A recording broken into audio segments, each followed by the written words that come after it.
என்ன தான் நம்ம ஃபுட்டில் கண்ட்ரோலாகவே இருந்தாலுமே சில ஃபுட்ஸில் நம்மளை டெம்ப் பண்ணோம். அந்த வகையில் தான் என் பொண்ணுக்கும் எங்கள் வீட்டுக்காருக்கும் இன்றைக்கே பூரி கிழங்கு வந்தே ஆகணும் அப்படின்ற மாதிரி ஆயிட்டாங்க. ஓகே, அவங்க ஆசைப்பட்டு கேட்குறத நம்ம செஞ்சு கொடுத்துருவோமே அப்படின்றதுக்காக ஓகேவும் சொல்லிட்டேன். ஒரு வேகத்தில் ஓகே சொல்லிட்டேன் பார்த்துக்கோங்க. என் பையனுக்கு இந்த உருளைக்கிழங்கும் எண்ணெய் வச்சு பொரிச்சது வேண்டாமே, அவனுக்கு ஹெல்த்துக்கு நல்லா இருக்காது அப்படின்னு சொல்கிற ஒரு காரணத்துக்காக அவனுக்கு எண்ணெய் கம்மியாக ஊற்றி தோசையும் சட்னியும் கொடுத்தாச்சு. ஸோ அவன் முடிச்சதுக்கப்புறமா இதை ப்ரிப்பேர் பண்ணிக்கலாமேன்னு சொல்லிட்டு இதெல்லாமே ஒன் பை ஒன்னாக ப்ரிப்பேர் பண்ண ஆரம்பித்தாச்சு. சரி, ஓகே, இதெல்லாமே ப்ரிப்பேர் பண்ணிகிட்ருக்கோன்னு வச்சுக்கோங்களேன்.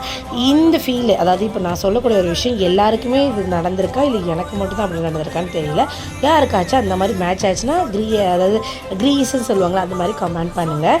என்ன அப்படின்னா, பொதுவாக வடையோ இல்லை பூரியோ நான் எண்ணெய் சட்டியில் நிற்கும் போது அதை சுட்டு முடிக்கும் போது பார்த்திங்க அப்படின்னா பயங்கரமாக எனக்கு மயக்கம் வந்துடும். ஒரு மாதிரி எனக்கு டயர்ட்னஸாகவே இருக்கும்.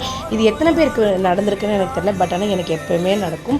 ஸோ பூரி எல்லாமே பொதுவாக வந்து நான் மாவு வந்து இப்போ சப்பாத்திக்கும் பூரிக்கும் போட்டோன்னா நிறைய போட்டுருவேன்னா அதை ஃப்ரிட்ஜில் வச்சு யூஸும் பண்ண மாட்டேன். அதை எல்லாமே பூரியாக போட்டுருவேன்ட்டு நான் பொரிக்கும் போது பூரி என்னமோ புஷ்ஷுன்னு தான் எப்போயுமே வருது. ஜோதிகா சொல்கிற மாதிரி எனக்கு அதெல்லாம் தெரியாது. நான் சுட்டால் பூரி புஷ்ஷுன்னு தான் வரும் அப்படின்ற மாதிரி தான் எனக்கு வந்து பூரி எப்போயுமே நல்லாவே வரும்.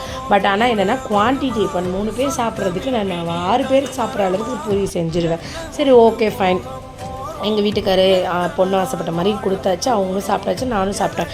ஒரே வார்த்தை சொன்னேன், எனக்கு டயர்டாக இருக்குது, இன்றைக்கி மத்தியானம் லஞ்சு மைல்டாக வாங்கி சாப்பிட்டுக்கலாம் அப்படின்னு சொல்லியாச்சு. ஓகேவும் சொல்லியாச்சு. சரி, வெளியில் வாங்கி சாப்பிட்டதுக்கப்புறமா வந்து நைட்டும் வந்து வெளியில் சாப்பிட முடியாதுன்றதுனால வதக்கு சட்னி வச்சு, ஸோ மிஞ்சின பூரியும் இட்லியும் சட்னியும் அரைச்சி வச்சு சாப்பிட்டு முடிச்சாச்சு நேற்று டேவை.